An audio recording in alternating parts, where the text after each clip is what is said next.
Hello everyone, welcome to the Green and Clean YouTube channel. Here we talk about EVs. My name is Vittal and today's episode I'm going to talk about range anxiety. In the previous episode, I have covered on battery life and battery warranty. Now together with battery life, battery warranty, range anxiety is the second most reason why people still hesitate to go for an EV, right? And that's rightly so. And this episode is just to see what that means, right? So if you have not watched the previous episode, please watch it now. It's shown here. Talking about today's episode, range anxiety, right? So the range anxiety can be simply defined as a worry that an EV owner has whether his car or his scooter will cover the range that it promises to cover, right?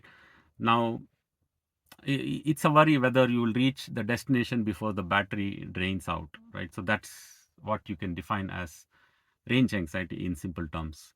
Now, let's think about a ICE car like a petrol or diesel car. Now, it's a given fact that you have fuel stations all across the world. Probably every 1 kilometer of roads in the world, you will find more than one fuel stations in some cases. And you can go to these fuel stations and you can fill the petrol or diesel in a matter of 2 minutes, right? 2 or 3 minutes, you are covered from 0% to 100%. So that's why this is not a concern in ICE cars. But when you talk about EVs, range anxiety is a real concern, and I fully agree that it's something that every EV owner needs to think about, not necessarily worry about, but think about. Now I'll come to that. Now let's put this range anxiety in some perspective, right? According to some studies, 95% of the time people use their vehicles to cover small distances. It's within the city. So that means 95 out of 100 times when you take out your car, you're going to office, or you're going to for shopping, or you're going to see your friend who's nearby. So all these travels are within the city, near your home, right? Now that's 95%. So 95 out of 100 times you take out the car, you are going to a short distance within the city. So there is not going to be range anxiety in those situations, right? You are closer to home, so you can charge anytime at home, or even worst case, you can find a charger in the city limits very easily and you can charge there. So right out of 95 out of 100 times, this range anxiety is kind of knocked out. Now that remains, that leaves us with 5 occasions where you take the car out of 100 times to travel long distances. Now, again, further studies have shown that 80% of those times, that means, 4 out of those 5 times when you take the car for long travel, you're most likely going to places where you have already gone before. So what I mean by that is, somebody may be working in one place and his native city or native town may be another place, right? So separated by a few hundred kilometers. So 4 out of those 5 times you are going to those places. So a guy working in Bangalore, for example, he is from Chennai and he travels between Bangalore and Chennai, 4 out of those 5 times. An example like that. So when you cover these known distances, right, and between two known cities which you have done before or which you have been doing for years now, right, you will figure out how to go about doing those journeys, right? So first time it may be a challenge. After you do this journey for 1 or 2 times, you know exactly where you are going, you know exactly what distance you are going to cover, you know exactly what battery it takes in your car to reach that distance, and you know where to stop, when to stop, where to eat. So it's a known territory. It's a very well planned journey for you already, right? So that means after the first few trips, you have mastered the art of traveling long distance between these two known cities. It may be two sets of cities, or a few pairs of cities which you visit very often, right? So then you have no range anxiety there because you've already figured it out and you know how to plan this trip, right? So that's 4 out of 5 times. So now 99 out of 100 times you don't have range anxiety. I mean, that's according to me. and according to all the studies that have shown. Now that remains us with one time where you may be going to an unknown place where you have not gone before or where you have not traveled before.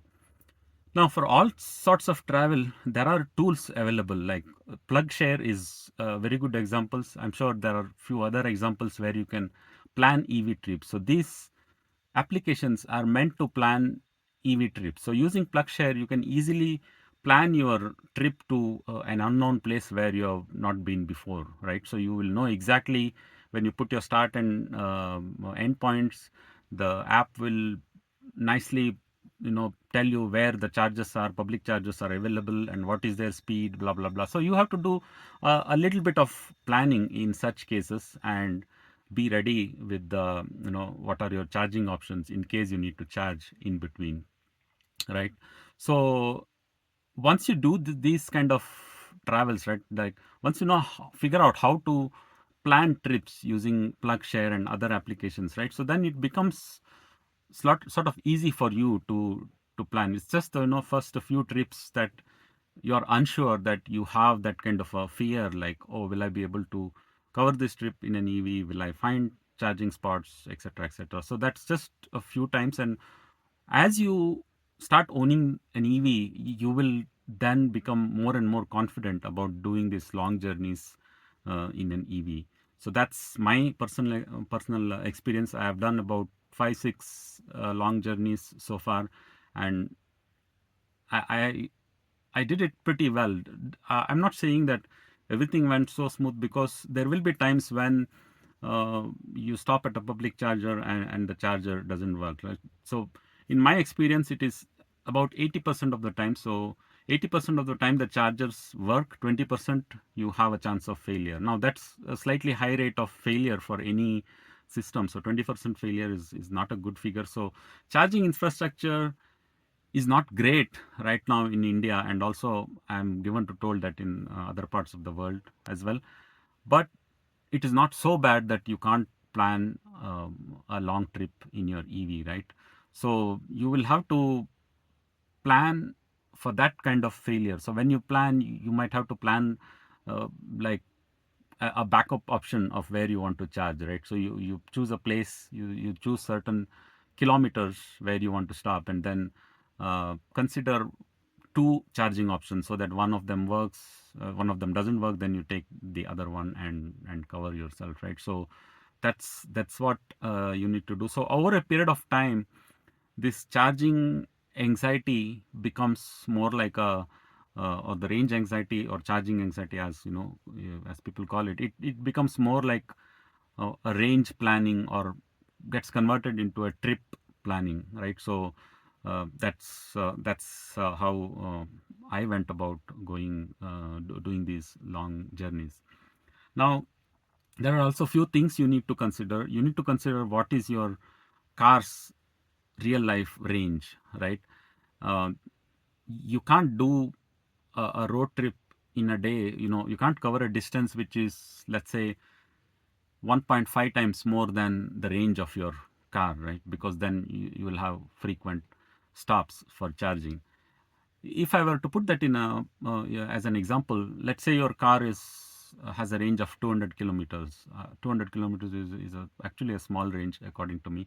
So if your car has a 200 kilometers, then at best you can do 300, maybe 350 kilometers a day, kind of a long trip. You can't do a 500 or 600 kilometer long trip in a day using this car, because that means you have to stop at 2 or 3 places along the way for charging, and each of these charging stops will take you know half an hour or sometimes up to 1 hour. So it's not good, like you cover a distance of say 500 kilometers with the 2 or 3 charging stops of 1 hour each. So that adds up a lot of time to your journey time. So you have to know what is your car's capacity, car's range, to and plan the trips accordingly.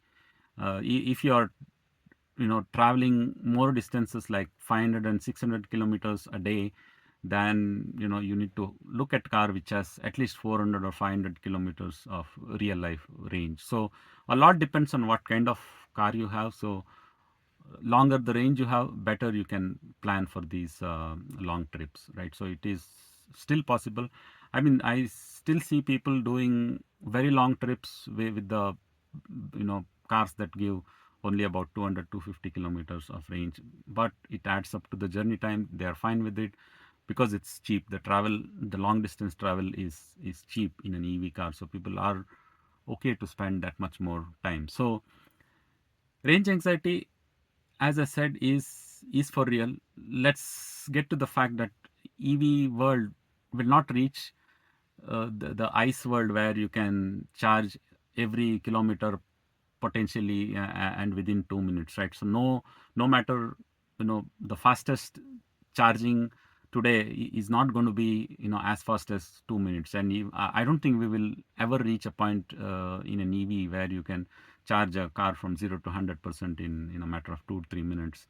I don't think it's going to happen, but there are ways you can work around this problem by being a little more planned in your trips. So that's the essence. So owning an EV and doing long journeys will inculcate the habit of planning your trips much more than ICE car, and you will feel good about it once you plan and the plan goes, execution goes as per your plan, right? And that's how you get more and more confidence, and you will be able to do long trips in an EV and get over this range anxiety and convert this range anxiety into range planning, or a better trip planning. So that's the mantra.